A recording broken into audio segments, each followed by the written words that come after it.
Hello hello बच्चों, क्या हाल चाल है। आप सबका बहुत बहुत स्वागत है हमारे इस चैनल के ऊपर। बच्चों, आज के इस सेशन के अंदर हम पास्ट ईयर पेपर नवंबर 2019 का कॉस्ट एंड मैनेजमेंट अकाउंटिंग का पेपर फर्दर करने जा रहे हैं। दोबारा से समझिए बच्चों, क्या करने जा रहे हैं। नवंबर 2019, that is past year question paper for cost and management accounting, इसको हम आगे करने जा रहे हैं। जैसे पिछले सेशन के अंदर हमने क्वेश्चन नंबर 1 किया था, आज हम क्वेश्चन नंबर 2 करेंगे बच्चों। एवरी डे ये छोटे छोटे वीडियोस मैं आप सबके लिए बनाता हूं ताकि आप सभी मेरे साथ साथ इसके अंदर प्रैक्टिस कर सके। तो आज मैं कॉस्ट मैनेजमेंट अकाउंटिंग का ये नेक्स्ट पार्ट लेकर आया हूं। नेक्स्ट क्वेश्चन करेंगे हम। आप में से किसी बच्चे को भी cost and management accounting, financial management में कोई भी डाउट्स आते हैं तो ऊपर मेरा टेलीग्राम आईडी है, इंस्टाग्राम आईडी है, यूट्यूब आईडी है, तो आप मेरे को सर्च कर सकते हैं एंड वहाँ पे जाके मैसेज ड्रॉप कर सकते हैं कि सर ऐसे ऐसे दिक्कत आ रही है, ये डाउट्स आ रहे हैं। मैं ज़रूर आपके डाउट्स को क्लियर करूंगा। साथ ही साथ कोई भी डाउट्स आते बच्चों इस वीडियो के अंदर जाके कमेंट सेक्शन में भी छोड़ सकते हैं। वीडियो को फटाफट से लाइक कर दीजिएगा और ये सीरीज को अपने दोस्तों के साथ ज़रूर ज़रूर शेयर करिएगा। आइए बच्चों, स्टार्ट करते हैं हमारा question number 2, past year question paper November 2019 से। This is question number 2।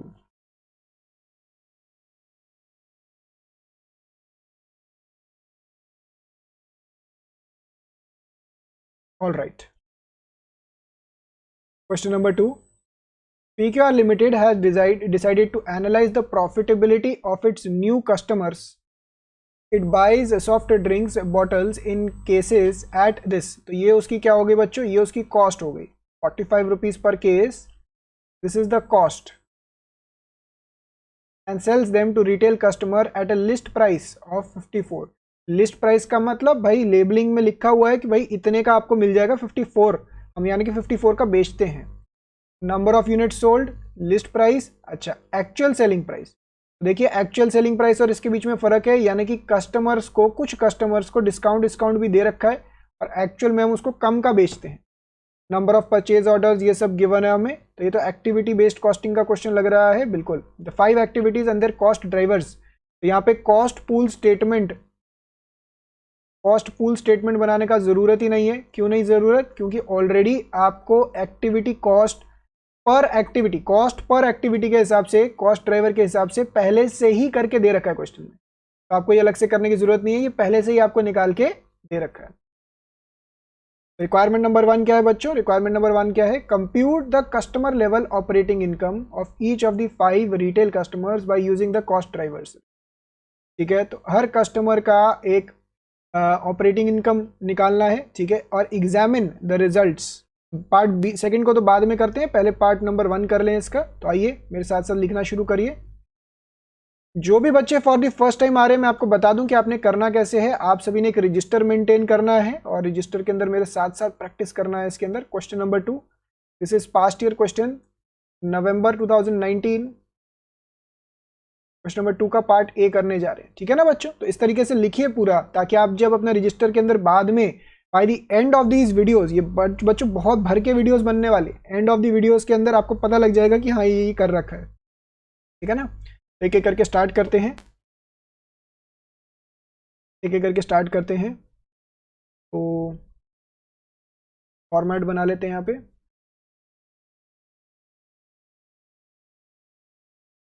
बोला क्या गया है, compute the operating income of each of the using cost driver. ठीक है,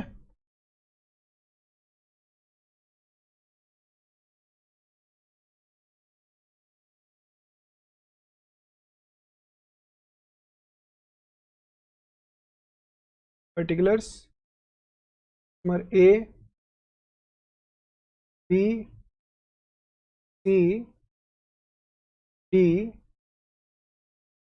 और एक की जगह कम पड़ रही है, उसको यहीं से निकाल देते हैं। ये ठीक है ना, फिर रब कर देते।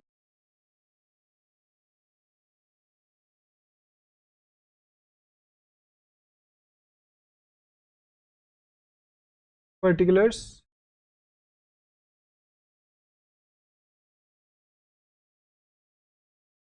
ए, बी, सी, डी, ई।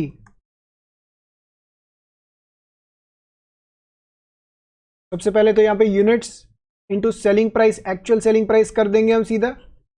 हमने कर दिया। अगर मैं units multiplied by actual selling price कर दूं, इससे हमारी एक्चुअल सेल्स निकल के आ जाएगी।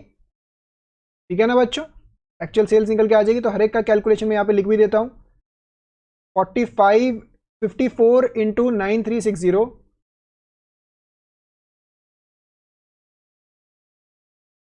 यहाँ पे हो जाएगा 53.4 इंटू 14,200, 49 इंटू 62,000, 50.2 इंटू 38,000,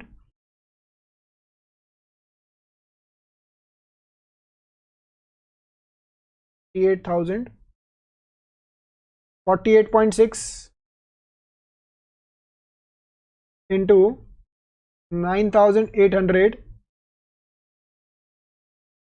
सबकी वैल्यूज निकालते हैं। 505440,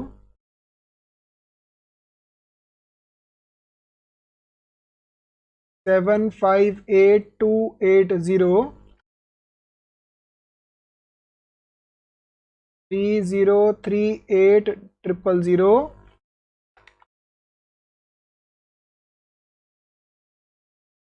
1907600,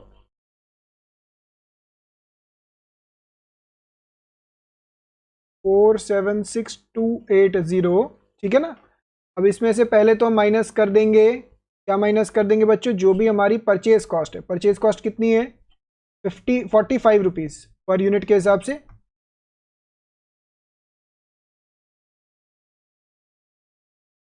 परचेज कॉस्ट कितने के हिसाब से, एट द रेट 45 के हिसाब से। ठीक है ना। तो सारे यूनिट्स जितने भी हम परचेज कर रहे हैं, जितने भी यूनिट्स हम परचेज कर रहे हैं, सारे के सारे 45 रुपीज पर यूनिट के हिसाब से परचेज हो रहे हैं। ठीक है ना। तो इसको हम निकालते हैं। 9360 into 45, 421200, 14,200 into 45, this is 639,000, 62,000 into 45, which is equal to 27,90,000, 58,000 into 45, 171,123। ठीक है। 9,800 into 45, 4,41,000। ठीक है ना। तो इस तरीके से सारी वैल्यूज निकल के आ गई। अच्छा, इसके अंदर से अगर मैं ये डायरेक्टली माइनस कर दूं, तो ऐसा कह सकते हैं कि हमारा ग्रॉस प्रॉफिट निकल के आ रहा है। फिर उसके अंदर से हम एक्टिविटी बेस्ड माइनस कर देंगे तो हमारा ऑपरेटिंग इनकम, मैं इसको ऐसे कह सकता हूं, दिस इज ग्रॉस प्रॉफिट। अभी ग्रॉस प्रॉफिट निकाल लेते हैं फटाफट से।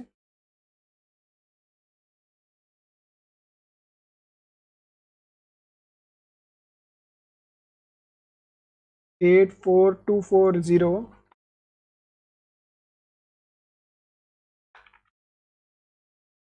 119,280,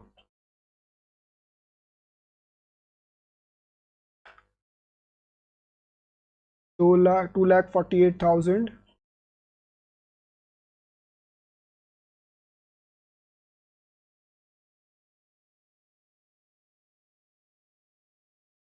जैसे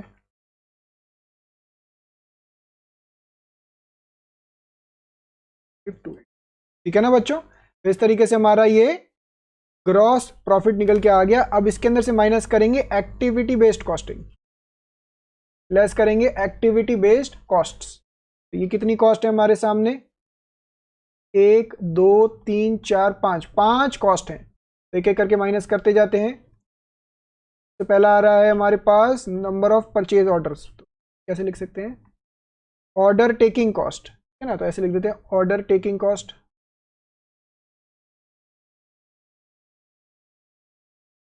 अगर मैं सिंपली टेबल बनाऊं तो 30 50 60 50 60, मैं लिख देता हूं पहले 30 50 60 50 30 60। ठीक है ना। तो इस तरीके से हो गया। और ये 200 रुपीज पर ऑर्डर है।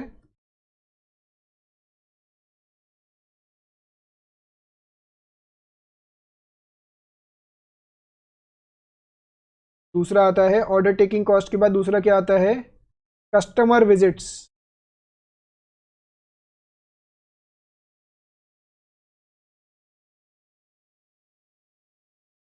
4 6 12 4 6, 4 6 12 4 6,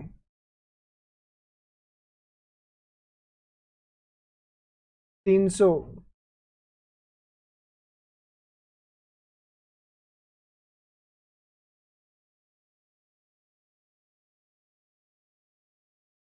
डिलीवरीज 20 60 120,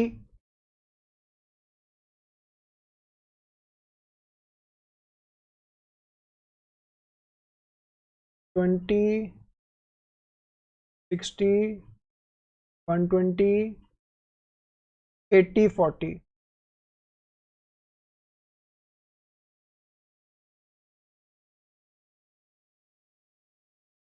4 के हिसाब से हो गया ना, 4 4 4 4 एंड 4,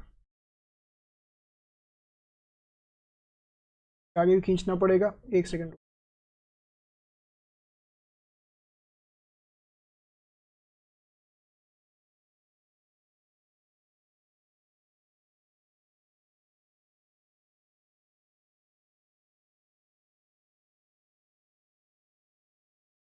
चौथा प्रोडक्ट हैंडलिंग कॉस्ट,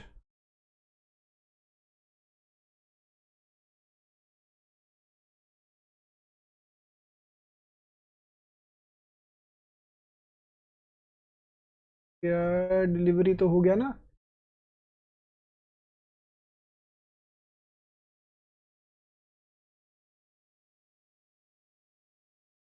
क्या बच्चों कहाँ गया?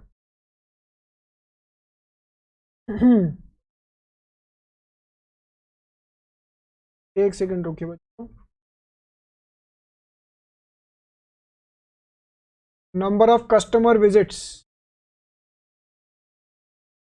ये मुझे लगता है बच्चों मैंने गड़बड़ कर दी है यहाँ पे। यहाँ पे ये वाला खर्चा ऐसे नहीं आना था, गड़बड़ करी है मैंने।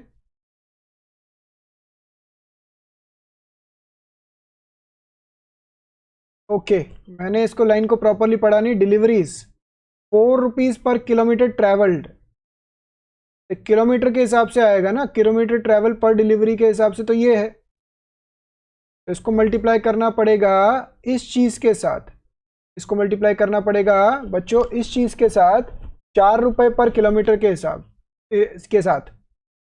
अगर मैं पर डिलीवरी को इससे मल्टीप्लाई करता हूं तो जो आंसर निकल के आएगा वो फाइनल आंसर। चलिए इसको कैसे निकालना पड़ेगा, दिस इज 40 किलोमीटर्स पर डिलीवरी और नंबर ऑफ डिलीवरी ये है 40 इंटू दिस, तो 4 रुपए से मल्टीप्लाई करना पड़ेगा। डिलीवरी कॉस्ट आएगा 4 रुपए पर किलोमीटर के हिसाब से, तो 4 लिख तो देता हूँ, बट इसको मल्टीप्लाई किससे करना है वो चीज़ देखनी पड़ेगी हमें। मैंने यहाँ पे एक छोटा सा गड़बड़ कर दिया था, किलोमीटर जी हो गया, इसको मल्टीप्लाई करके 40 किलोमीटर पर डिलीवरी इंटू 20, 40 इंटू 20 ये हो गया 800 किलोमीटर। नेक्स्ट 60 इंटू 12 हो गया 720 किलोमीटर। नेक्स्ट 1200, ये तो 1200 हो गया। नेक्स्ट 1600, नेक्स्ट 40 इंटू 60 ये हो गया 2400। प्रोडक्ट हैंडलिंग कॉस्ट कितनी गिवन है, 2 रुपीज पर केस सोल्ड, 2 इंटू यूनिट्स कितने हैं हमारे उससे मल्टीप्लाई कर देंगे 9360,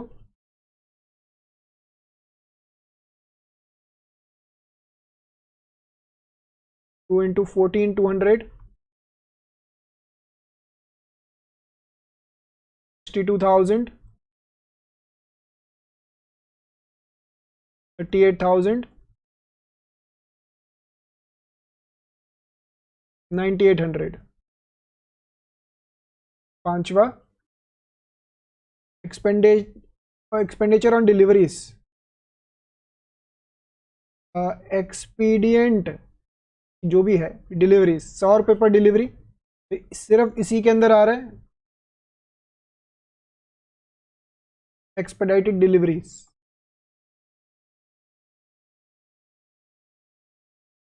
ये हो जाएगा 2 × 100। इन सबको माइनस करने के बाद आपका जो कॉस्ट ये निकल के आ जाएगा, that will be operating income.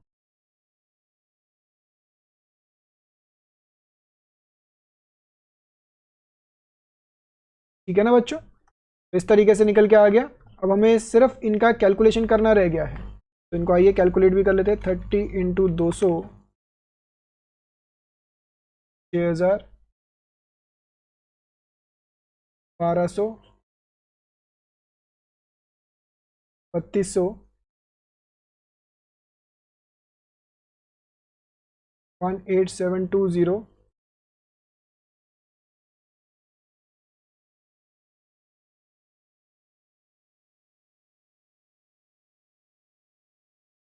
ये हो गया हमारा 55120। तो this will become operating income for customer A. Customer A का ऑपरेटिंग इनकम इतना बन गया हमारा। उसी तरीके से बाकी कस्टमर्स का भी निकालना है।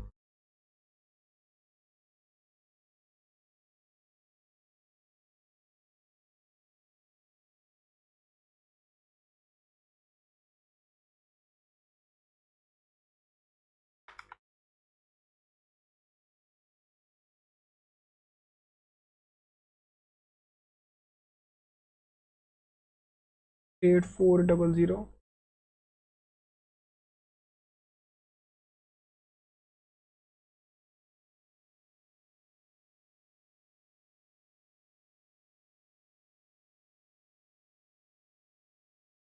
76,200,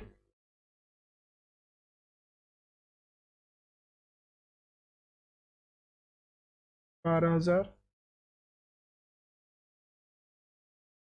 300, 800 माइनस करते 248,000 माइनस 12,000 माइनस 3600 4800 इंटू 4,000, ये हो गया 103600। 1 2 3 10,000 1200 6400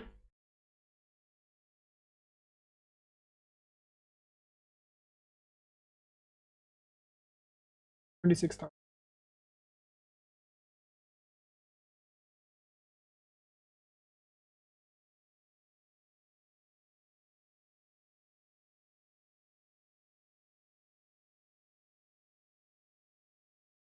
1,04,000,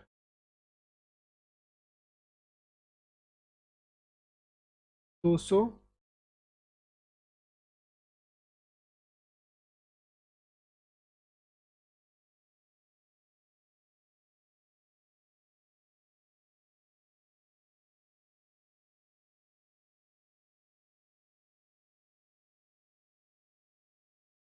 12,000, ये हो गया 35280 minus 12,000 minus 1,800 minus 9,600 minus 19600 minus 200। इसमें तो नुकसान आ रहा है उल्टा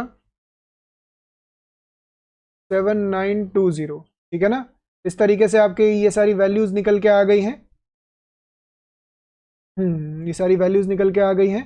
अब आखिरी में एक और पार्ट भी मांगा गया था, कंपैरिजन मांगा था ना। देखते हैं क्या मांगा है। Examine the results to give your comments on customer B, D with comparison to C और E और A को कंपेयर करना है। तो किन किन कस्टमर को कंपेयर करना है बच्चों? C and D, E and A। देखते हैं क्या कंपैरिजन बनता है। पहले C एंड D का देखें। ये कस्टमर तो काफ़ी कॉम्पिटिटिव कस्टमर्स हैं, मतलब काफ़ी प्रॉफिटेबल कस्टमर्स हैं हमारे दोनों के दोनों। अगर इसका डिटेल्ड एनालिसिस करें, यहाँ पे देखते हैं बच्चों, इसके हम भेजते हैं 62,000 यूनिट्स, इसको भेजते हैं 38,000 यूनिट्स। तो कहीं ना कहीं प्रॉब्लम कुछ जनरेट हो रही है। इसी वजह से भाई ज़्यादा यूनिट्स भेजने के बाद भी ये हल्का सा प्रॉफिट कम ही जनरेट कर रहा है।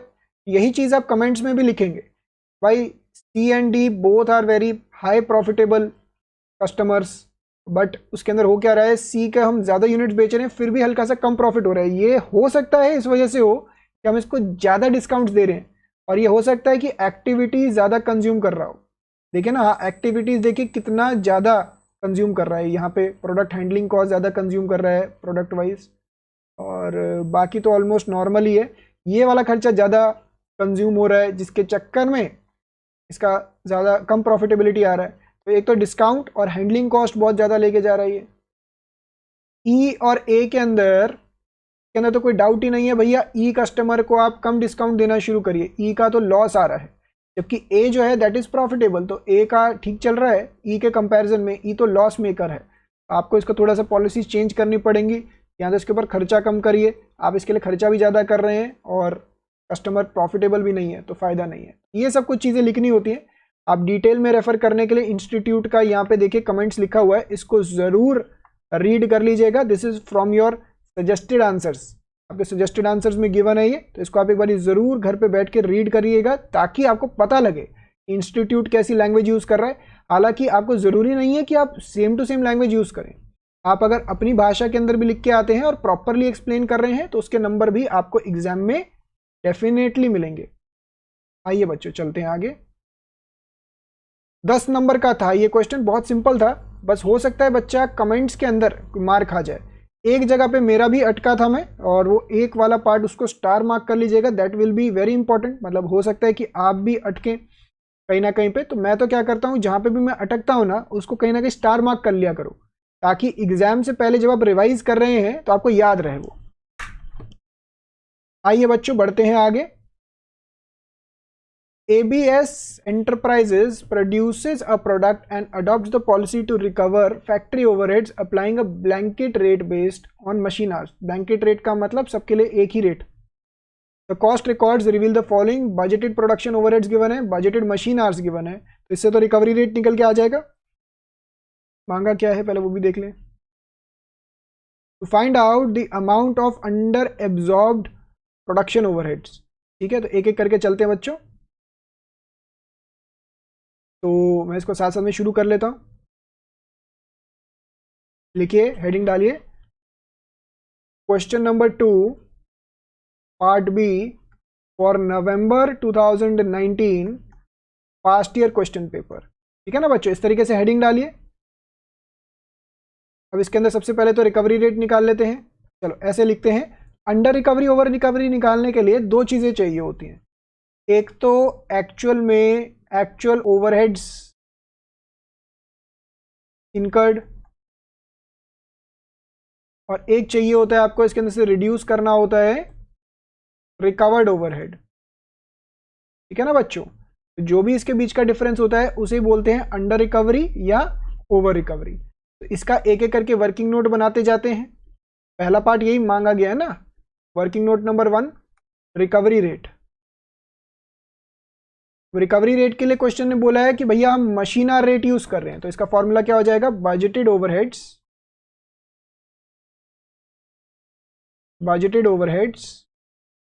Divided by machine hours, budgeted machine hours.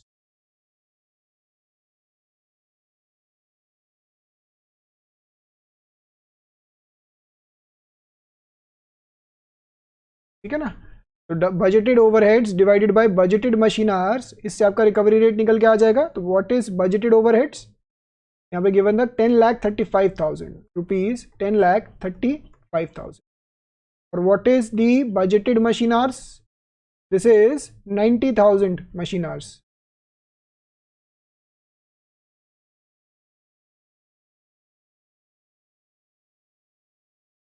ये हो गया ₹11.5 पर मशीन आवर। रिकवरी रेट यहाँ पे निकल के आएगा, हमने ब्रैकेट में लिख दिया ₹11.5 पर machine our, this is the recovery rate, working note number 1। आगे देखते हैं, actual machine hours worked is 45,000। भाई तो एक्चुअल में तो हमने मशीन चलाई सिर्फ 45,000 आवर्स ही, हमने इसको मल्टीप्लाई कर देना है 45,000 machine hours which is actual machine hours, ठीक है ना। 11.5 into 45,000 which is 517500,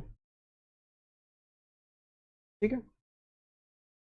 actual production overhead 8,80,000, production overhead in actual includes ये सारे खर्चे, पेड, ये सारे खर्चे paid to workers as per courts award, strike period के wages, strike return of expenses of previous book years.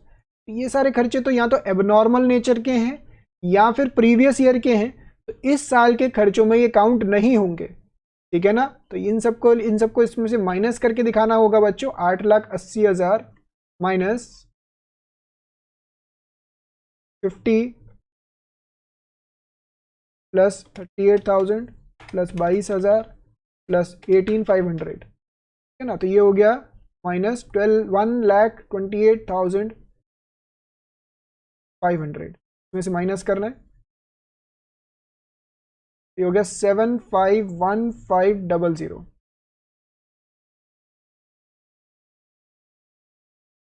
ये हो गया 2,34,000 which is under recovered.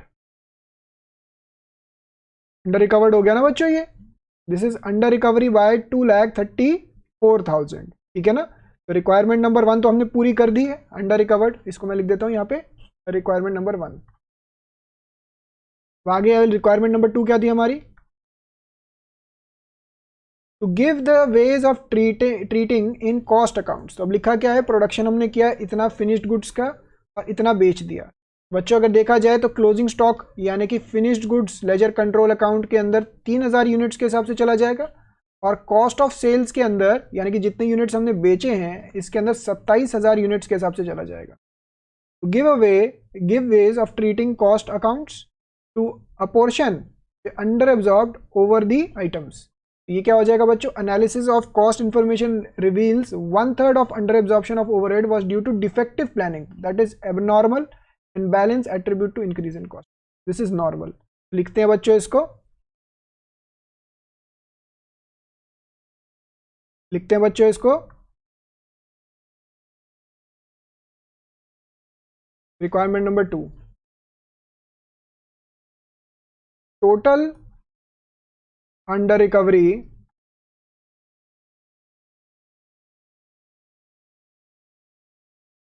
Is equal to rupees 2,34,000, 2,34,000, ठीक है।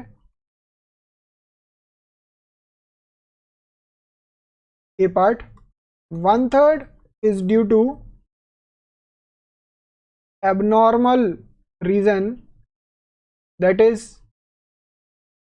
is क्या था, defective planning, hence charge to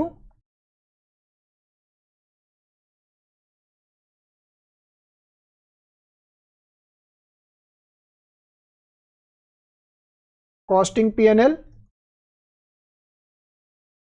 कितना amount charge हो जाएगा कॉस्टिंग P&L के अंदर, amount is equal to 1/3 into 2,34,000 78,000। B part 2/3 is due to increase in cost,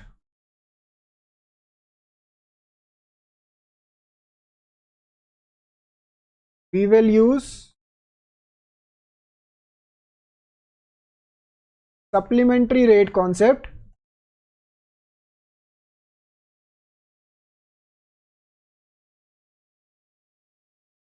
to charge this amount। यहाँ पे लिखेंगे हम supplementary rate is equal two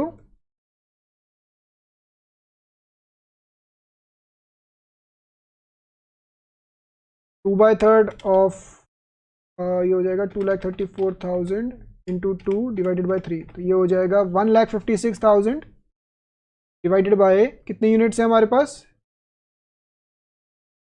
units ये रहे 27,000 फिनिश्ड गुड्स हैं जो सेल हो चुके हैं और 3,000 जो क्लोजिंग स्टॉक में है। तो ये हो जाएगा 1,56,000 divide by 30,000, that is supplementary rate ₹5.2 per unit के हिसाब से, ठीक है ना, 5.2 पर यूनिट के हिसाब से।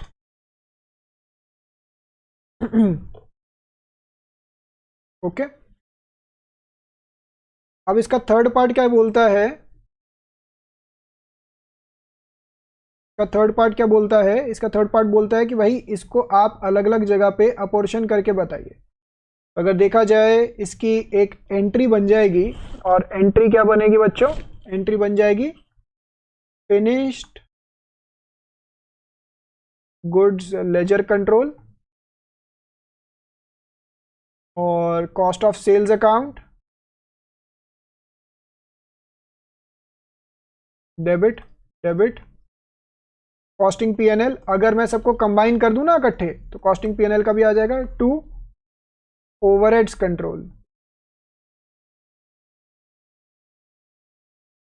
ठीक है ना। तो ओवरहेड कंट्रोल के अंदर टोटल एंट्री कितनी की आ जाएगी, 2,34,000।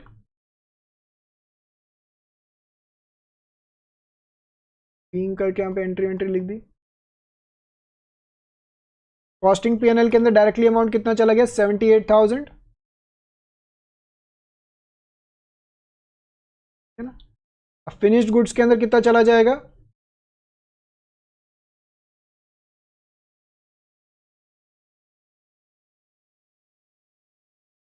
22,000 इंटू 5.2,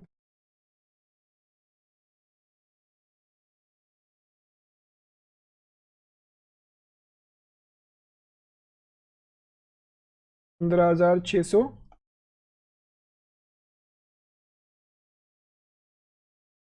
140,400, ठीक है ना बच्चों। ये पूरा का पूरा आपका अमाउंट इस तरीके से चार्ज हो जाता है। 15,600 चला गया आपका फिनिश्ड गुड्स के अंदर, जो रिप्रेजेंट करता है वो यूनिट्स जो अभी आपके सेल आउट नहीं हुए हैं बट कंप्लीट हो गए हैं। कॉस्ट ऑफ सेल्स रिप्रेजेंट करता है जो सेल आउट हो चुके हैं, और कॉस्टिंग पीएनएल जो एबनॉर्मल नेचर का। इस तरीके से आपने अकाउंटिंग एंट्री पास कर दी। ये एक तरीका है बच्चों प्रेजेंट करने का।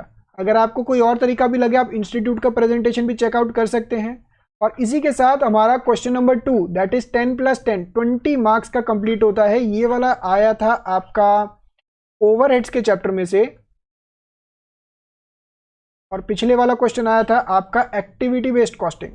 अगेन एक्टिविटी बेस्ड कॉस्टिंग तो बच्चों हर बारी सोच के चलिए कि 10 नंबर का तो आ ही रहा है कंटिन्यूसली एग्जाम में ना, कंटिन्यूसली। एक्टिविटी बेस्ड कॉस्टिंग ये आपका 10 मार्क्स का, इसका भी क्वेश्चन आया था एक्टिविटी बेस्ड कॉस्टिंग, एबीसी लिख देता हूं मैं, है ना। और एक कंटिन्यूसली आगे भी आने की पूरी उम्मीद है। थैंक यू सो मच बच्चों। होपफुली आपको ये वीडियो इसी तरीके से प्रैक्टिस सेशंस में हेल्प कर रही होगी। मैं कई बच्चों से जिनको मैं फेस टू फेस पढ़ाता हूं उनसे फीडबैक भी लेता रहता हूं, और बच्चों का यही फीडबैक आता है कि सर इससे क्या होता है कि हमारा साथ साथ में ही रिवाइज भी हो जाता है। तो आप सभी बच्चों के लिए ये प्रैक्टिस सीरीज चल रही है, और आप सभी इसको लिख लिख के करिए, ज़रूर करिए। अपने सभी दोस्तों को भी बता सकते हैं आप कि ये प्रैक्टिस सीरीज चल रही है। अभी हमने पास्ट ईयर का कुछ किया, ऐसे इसी तरीके से एवरी डे मैं कॉस्टिंग और एफएम का कुछ ना कुछ प्रैक्टिस कंटेंट लेकर आते रहूंगा आप सबके साथ। एंड एंड ऑफ दी मतलब 1-2 महीने बाद जब पूरा कंटेंट कंप्लीट हो जाएगा तब आपको समझ में आएगा कि एक सीरीज बनके, एक प्लेलिस्ट बनके आपके सामने आ जाएगा, और ये प्लेलिस्ट आप कभी भी व्यू कर सकते हैं अपनी प्रैक्टिस के लिए।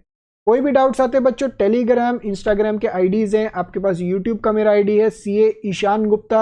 आप फटाफट से जाइए, कमेंट डालिए वीडियो के नीचे, वीडियो को लाइक करिए, एंड मिलते हैं आपसे नेक्स्ट क्लास में। Bye bye, take care and have a nice day बच्चों, बाय बाय।